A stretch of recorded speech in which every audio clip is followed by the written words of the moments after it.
안녕하세요. 조성태 박사의 생긴 대로 건강톡톡 아나운서 김민영입니다. 심한 잇몸 출혈 그리고 피부의 점막 출혈, 코피 그리고 하열까지 혈소판 감소증으로 인한 질환이 이렇게 다양합니다. 이처럼 출혈의 위험이 아주 높기 때문에 혈소판 감소증은 적절한 치료와 대처가 시급한데요. 오늘 생긴 대로 건강톡톡에서 그 원인과 치료 방법에 대해서 자세히 알아보겠습니다. 이 시간 강의로 문을 열겠습니다. 조성태 한의학 박사님 이 자리로 모십니다.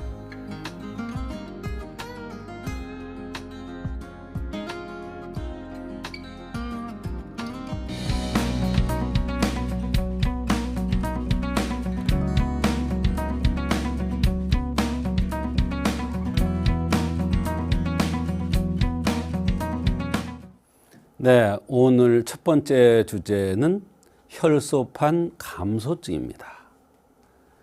물론 한의학에서는 혈소판 감소증 하는 이런 병명을 중요시 여기기도 하지만 어떠한 사람한테 이런 현상이 나타났고 또 동반되는 증상들이 어떠한 증상이 있는가를 찾아서 혈소판 감소증이 온 원인을 찾아냅니다.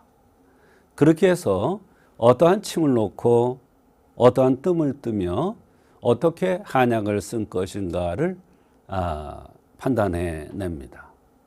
그렇게 되면 그렇게 이런저런 치료로 잘 안 되던 혈소판 감소증이 한의학적으로 잘 치료되는 경우가 많이 있습니다.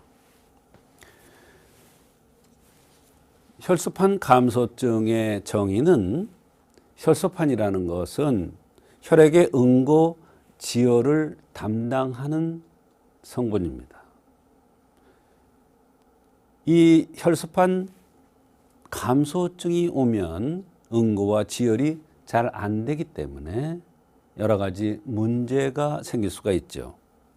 정상 혈액 내에는 1마이크로리터당 15만에서 40만 정도의 혈소판이 있어야 하는데 이보다 어떤 원인에 의해서 혈소판 수치가 감소되면 적어지면 바로 혈소판 감소증 이렇게 정의를 하는 것입니다. 혈소판 감소증의 원인은 골수에서 혈소판 생성이 감소돼서 어떤 원인에 의해서 감소돼서 나타나는 경우가 있고 그 원인이 비장 같은 특정 기관에서 혈소판이 잡아먹혀서 나타나는 경우가 있고 혈소판 파괴 속도가 증가하는 경우가 있으며 원인이 되는 질환은 아주 매우 다양한데요. 약물의 부작용이 이게 가장 문제가 됩니다. 약물의 부작용. 어떤 약을 썼을 때 증상들은 가라앉지만 그 부작용으로 혈소판 감소증이라는 이러한 너무나 아주 결정적인 부작용이 나타날 수가 있습니다. 이게 가장 많이 현재 대두되는 그러한 원인이 됩니다. 그 다음에 이제 감염이라든지 간경화, 특발성 혈소판 감소증, 백혈병, 재생불량성 빈혈 등 여러 가지 원인에 의해서 혈소판 감소증이 나타날 수가 있습니다. 혈소판 감소증의 증상은 약간의 감소에서는 별다른 특징적인 그러한 증상이 나타나지가 않습니다. 그러나 심해지면 출혈이 잘 나타나고 피부에 멍이 잘 들거나 코피, 잇몸 출혈, 하열, 혈뇨 등 이러한 증상들이 나타나면 예를 들어서 코피가 자꾸 난다든지 피부에 자꾸 멍이 든다든지 잇몸에 이유 없이 출혈이 된다든지 하혈을 한다든지 이러면은 가서 검사해 보면 혈소판 감소증에 의해서 이런 현상이 나타난다. 이렇게 되는 경우가 있습니다. 그럼 거꾸로 코피가 나는 것을 한의학적으로 치료해 주면 혈소판 감소증이 치료됩니다. 또 잇몸 출혈이 될 경우에 이것을 치료하는 방법이 있는데 이것을 치료하면 또 혈소판 감소증이 치료가 됩니다. 마찬가지입니다. 혈뇨라든지 하열 이런 게 1마이크로리터당 2만 개 이하가 되면 장기 출혈이 발생될 수가 있고 아주 심각한 인체에 영향을 미치기 때문에 상당히 중요한 그러한 증상, 병 중에 하나가 되겠습니다. 혈소판 감소증의 치료는 원인 질환이 있으면 그 질환에 대한 치료를 하는 것이 원칙이죠. 스테로이드 면역제제를 우선적으로 사용하는 경우도 있으나 약물요법으로 안 되면 비장절제술 같은 걸 고려하기도 하고 백혈병, 재생빌량성 빈혈 등 골수 문제로 인한 경우에는 골수 이식이 필요한 경우가 있습니다. 한의학에서는 좀 다르게 치료를 합니다. 한의학에서는 혈열로 인한 어혈,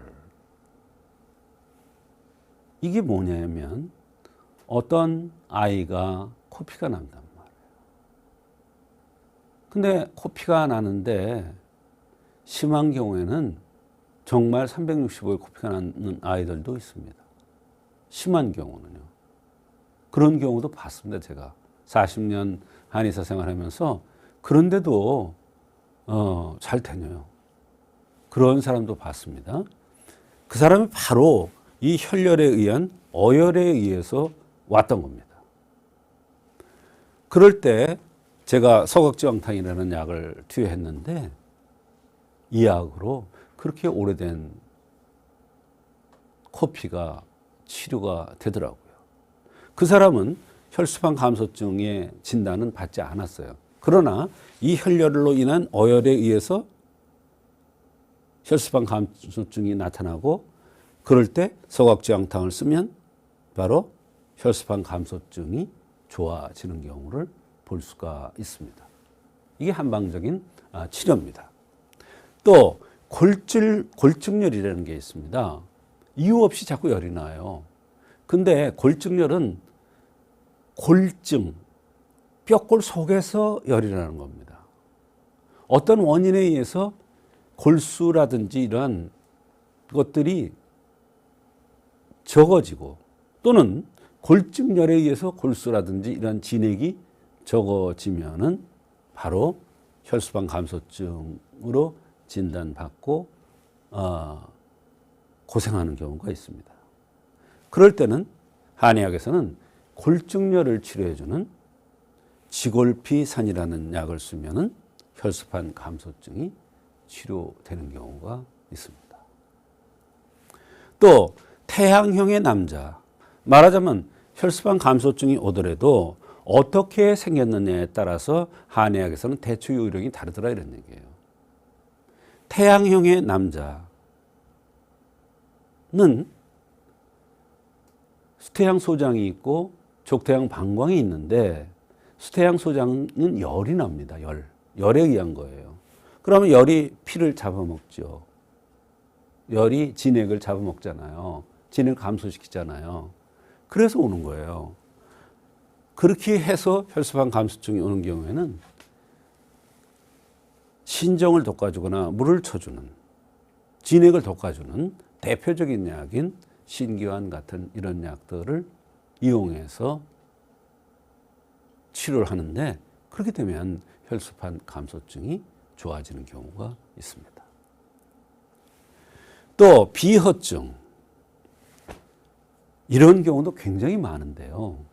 대개 입술이 두툼한 경우, 얼굴이 둥글럽적한 경우, 또는 얼굴이 누런 경우, 또는 코가 유난히 큰 경우, 또는 백골애가 큰 경우, 이런 경우, 또 팔다리가 아프거나 팔다리가 기운이 없거나 밥 먹고 나면 식후도포라고 해서 더부룩한 증상들이 나타나는 사람들이 비허에 의해서 혈소판 감소증이 올 수가 있습니다.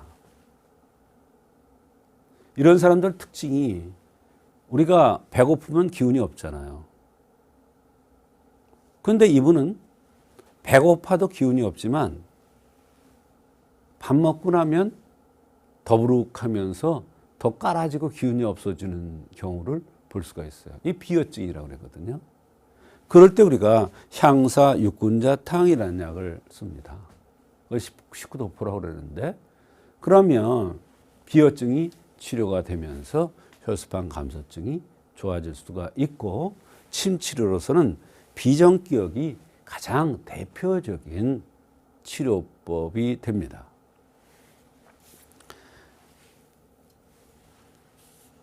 이와 같이 혈소판 감소증을 한의학에서는 그 바라보는 각도가 다릅니다.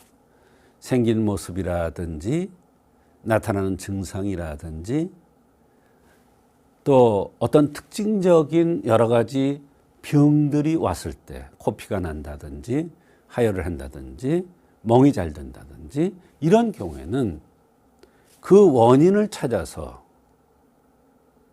코피를 치료한다, 잇몸이 출혈되는 걸 치료한다, 또는 하혈하는 걸 치료한다. 이렇게 되면 바로 그런 현상이 치료가 되면서 혈소판 감소증이 치료되는 것이 한의학적인 혈소판 감소증의 치료법이 되겠습니다.